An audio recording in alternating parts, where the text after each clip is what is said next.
They told you AI would save money.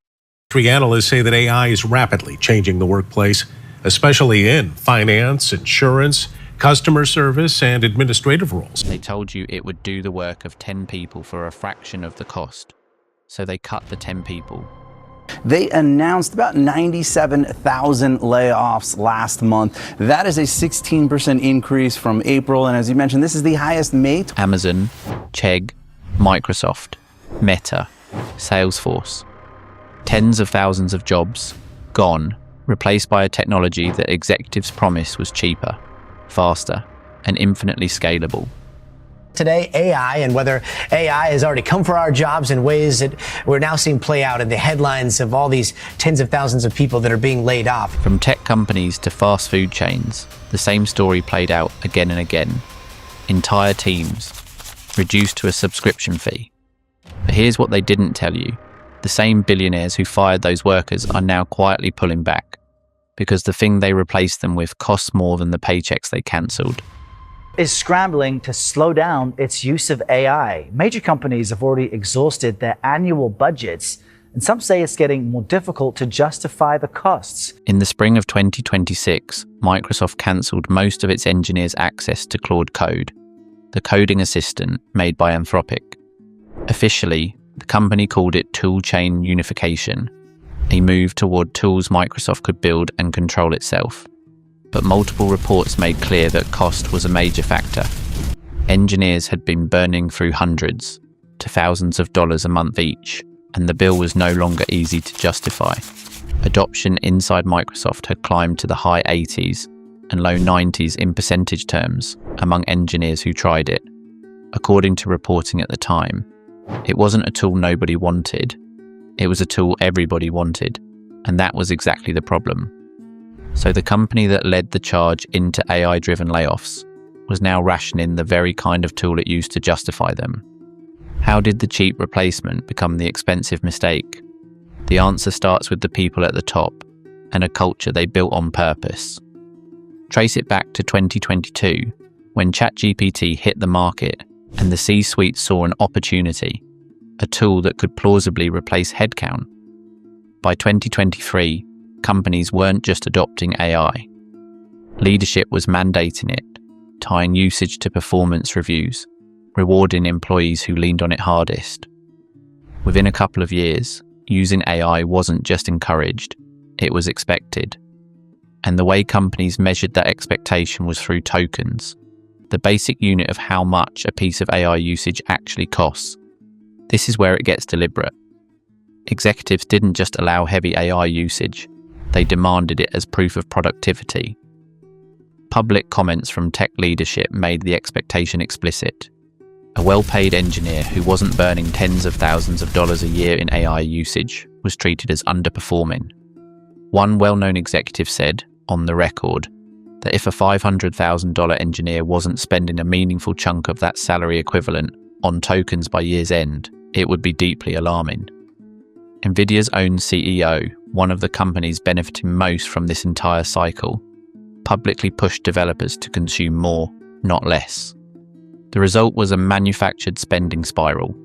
Inside companies like Meta, this even took the shape of a leaderboard, ranking employees by how many tokens they burned, with tiers and titles like any other gamified system designed to keep people climbing.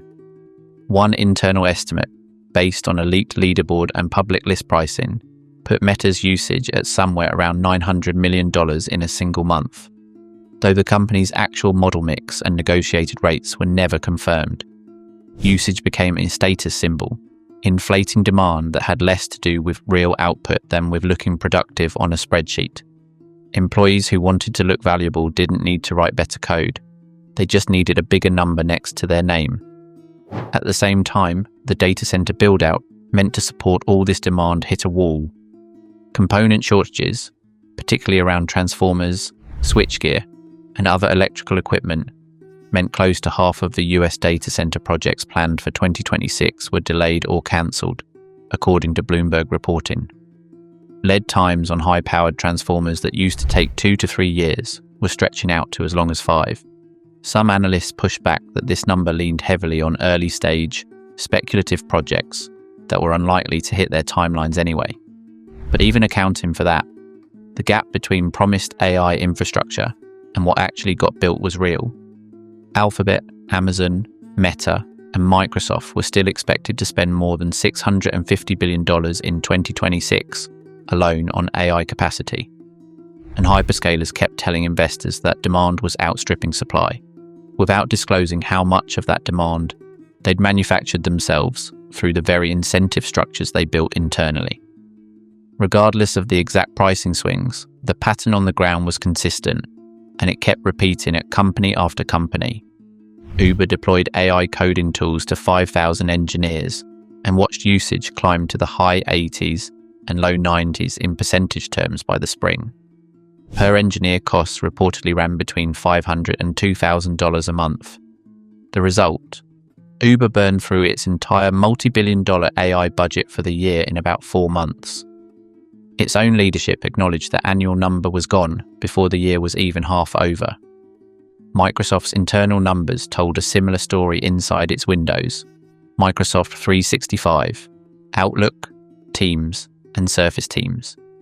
Costs that were supposed to replace payroll started rivaling it, and in some cases exceeding what the same team used to spend on the people it let go. A Gartner survey around the same period found that roughly 3/4 of executives expected their technology budgets to rise this year, and close to half expected double-digit increases. A meaningful share of that new spending wasn't going toward growth, it was going toward keeping the lights on for tools that were supposed to be the cheaper option in the first place. While employees were laid off, and the ones who remained were pressured to run up AI usage to prove their worth, the AI companies themselves profited enormously. Anthropic entered 2026 with an annualized revenue run rate of about $9 billion, and set an internal target of reaching $20 to $26 billion by year's end. By the spring of 2026, independent estimates put the company's actual run rate even higher, north of $40 billion, a windfall built substantially on the same corporate spending culture leadership had helped create. Every dollar an anxious engineer spent trying to look productive on a leaderboard was a dollar that flowed directly into the revenue numbers, being shown to investors ahead of an eventual public listing. Now, with Anthropic and OpenAI both facing pressure to eventually answer to public shareholders, the venture-subsidized pricing that made AI look artificially cheap is under strain. For years, these companies could afford to sell access to their models at a loss, because investors were willing to fund the gap in exchange for growth and market share. That kind of patience doesn't survive a public listing. Investors want profitability, on a schedule, and that usually means prices climb, right as the same executives who fired workers to cut costs are forced to explain why the replacement now costs just as much, or more, than the people it replaced. Reporting has already confirmed it in some corners of the industry. For certain tasks, especially in call centers, human labor is already cheaper than running AI agents, once you account for the real, sustained cost of usage, rather than the promotional pricing that got everyone hooked in the first place. Coding remains AI's strongest case, the one place where the savings are still real and significant. Data entry is close to a wash, cheaper on paper but not by much once errors and oversight are factored in.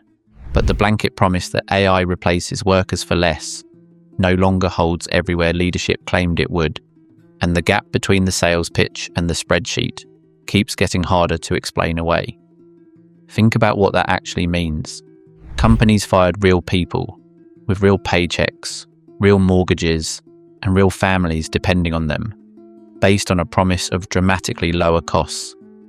And now, a few years later, some of those same companies are quietly discovering that the promise doesn't hold in every case, after the layoffs already happened, after the severance checks already cleared, and after the leadership team already took credit for the efficiency gains in front of their shareholders. The billionaires who fired people to chase a cheaper future built a more expensive one instead, through mandates, leaderboards, and a spending culture they designed themselves. They told their engineers to token max. They told their shareholders demand was real. And now that the bill has come due, The story is quietly shifting from "we replaced them with something better" to "we're not sure this was cheaper after all." And now, as costs climb and the free money runs out, the question they avoided is impossible to dodge any longer. Did they replace their workforce with something cheaper? Or just with a bigger bill, delayed by a year and handed to someone else to explain?